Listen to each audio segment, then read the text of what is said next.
Bonsoir à tous, bonsoir à toutes. Nous sommes le dimanche 14 mars, dimanche bien entamé. J'avais préparé cette vidéo, mais petit souci de caméra. Je souhaite la bienvenue aux nouveaux abonnés et je remercie les fidèles de suivre ces vidéos, de les partager d'ailleurs et de les liker. Aujourd'hui, le jeu de Valérie Fayola. Il s'appelait, qui nous aide en fait à comprendre que tout au long de notre vie, il y a des étapes que l'on appelle des deuils à franchir. Alors le deuil, c'est pas simplement la perte d'un être cher, c'est aussi le deuil sous d'autres formes, une séparation, un divorce, une fin de cycle. Quoi qu'il en soit, c'est une séparation, c'est un moment de notre vie que nous devons traverser, puis dépasser, afin de laisser venir ce renouveau. 3 cartes. Alors, il y a sur ce jeu la carte sombre qui permet de voir ce qui nous freine, ce qui ne nous permet plus d'avancer. Et puis, il y a aussi ce symbole de passage qui est finalement une des solutions. Et la troisième carte, c'est la carte lumière. C'est finalement ce qui va advenir lorsque vous aurez mis en pratique ces étapes du deuil à franchir. La première carte, je vais me laisser guider bien sûr comme habituellement, c'est la carte sombre qui nous parle d'autodestruction. Alors, je peux vous le lire et puis je vais vous parler entre-temps aussi.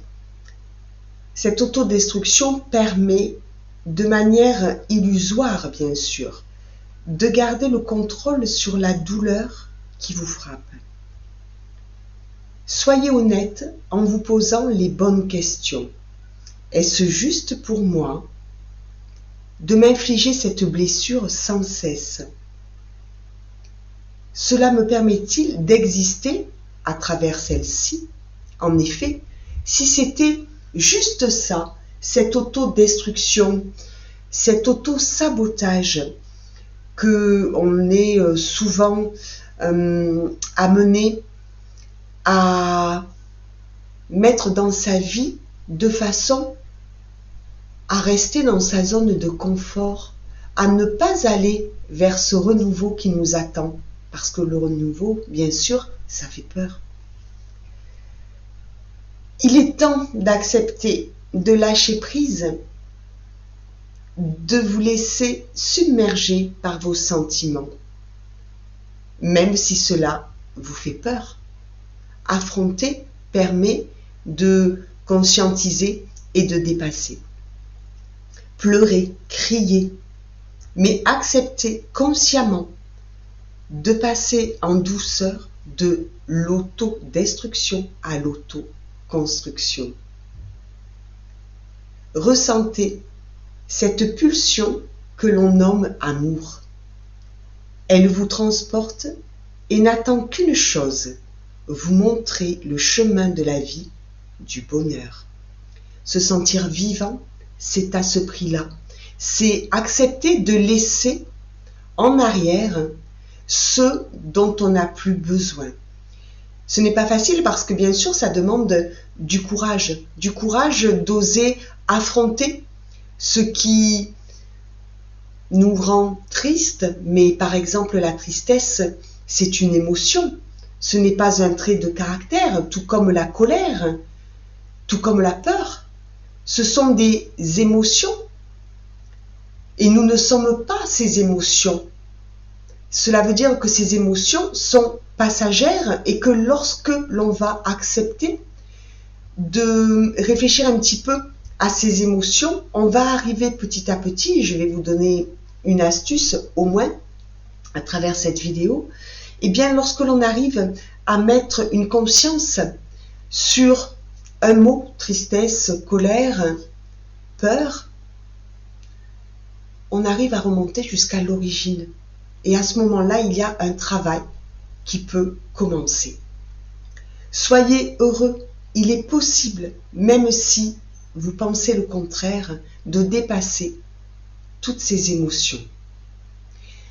D'arriver évidemment à l'envie de se reconstruire après une étape douloureuse.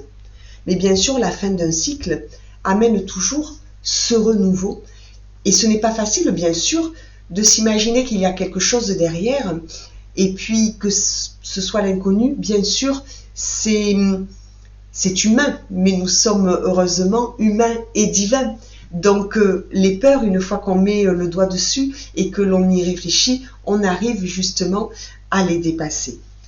La carte symbole de passage, c'est la carte du feu.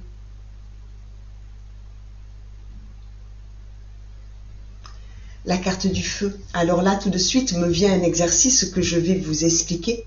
On vous dit que le feu, bien sûr, est là pour rétablir. C'est-à-dire que vous pouvez très bien prendre une feuille de papier, mettre l'émotion en haut qui vous atteint, la tristesse par exemple, surtout pendant ces étapes du deuil, la colère, la peur ou d'autres émotions. Vous prenez un stylo rouge, voire même un marqueur, vous écrivez ce que cette émotion vous dit.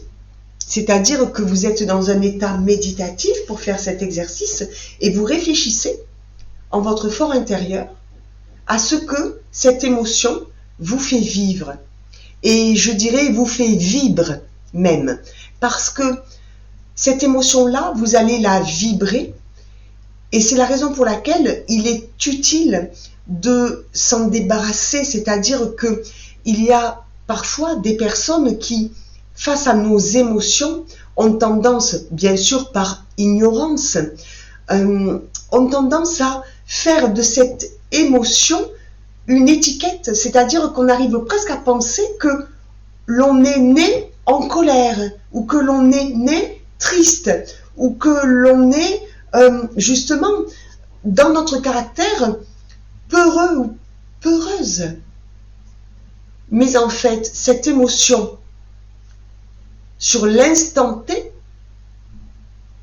va être passagère et ne détermine en rien qui nous sommes.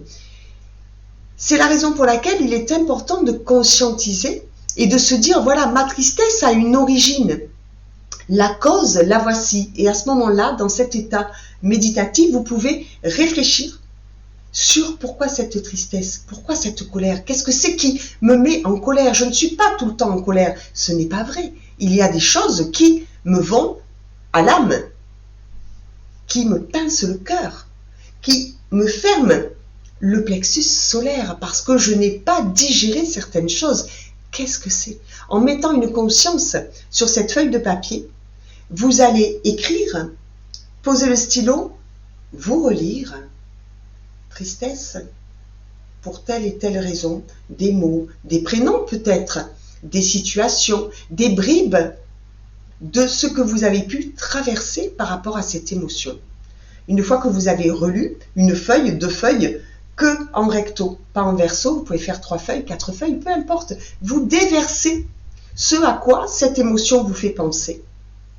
Une fois que vous avez relu, vous brûlez cette feuille ou ces feuilles. Et vous allez voir que vous allez ainsi faire table rase du passé, de ce qui a fait qu'on s'est imaginé que vous étiez cette entité d'émotion, mais pas du tout. Vous êtes, vous, humain, divin, en train de traverser avec vos émotions par rapport aux épreuves que vous avez eues dans votre vie de la plus petite enfance jusqu'à aujourd'hui. Et c'est important de ne surtout pas penser que vous êtes cela. Troisième carte, la carte lumière. C'est un sujet qui revient, c'est le sujet, je dirais même le thème que j'avais choisi de travailler cette année, le pardon. Je vous le lis. Le pardon est une émotion particulière face au deuil que l'on vit. Quand vous décidez enfin de vous pardonner, vos sentiments de cœur, de colère, de douleur, à cet instant précis, vous êtes prêt à accepter ces sentiments qui vous submergent. Nommez-les, sans crainte, sans peur de jugement. Cette action permet de voir en face vos ressentis profonds, de les aimer, de les transformer dans l'odyssée pour que cette guérison trouve sa résonance dans l'au-delà. Ça, c'est très important parce que, en tant que passeuse d'âme, je suis le lien entre le monde visible et le monde invisible. Et je reçois souvent, tout comme je me déplace aussi, au domicile de personnes endeuillées qui n'ont pas eu le temps, lors du décès tragique, accidentel, d'un tiers, elles n'ont pas eu le temps, ces personnes, de se faire pardonner quelque chose, de dire, de placer des sentiments, des émotions. Et pareillement, dans l'autre sens, dans ce monde invisible, il y a les blessures de l'âme que je guéris parce que ces âmes vont venir me demander, et je suis canal en cela, c'est-à-dire elles vont souhaiter que je puisse réconcilier les choses de façon à ce qu'elles trouvent plus facilement la lumière divine absolue et authentique, parce que jusqu'alors elles erraient. Certaines n'avaient même pas conscience qu'elles étaient décédées. Et du coup, sur la terre, il y a beaucoup d'âmes qui sont des âmes, on va dire, errantes, mais pas seulement. Il y a aussi des âmes retors, parce qu'elles n'ont pas du tout conscience qu'elles n'ont plus rien à faire dans ce monde visible. Alors, cette carte, bien sûr, nous dit que le pardon est essentiel pour passer justement à une autre étape, une étape plus lumineuse qui va vous permettre d'accéder à quelque chose de beau, quelque chose que vous n'imaginiez pas parce que vous étiez finalement dans cette autodestruction, cet auto-sabotage qui peut-être inconsciemment vous arrangeait bien. Je vous invite à faire ce petit exercice. Ça prend très peu de temps et c'est très efficace. Je vous souhaite une très bonne semaine. Je vous remercie de liker cette vidéo, de la partager si elle vous a apporté et que vous pensiez qu'elle puisse apporter également à d'autres personnes.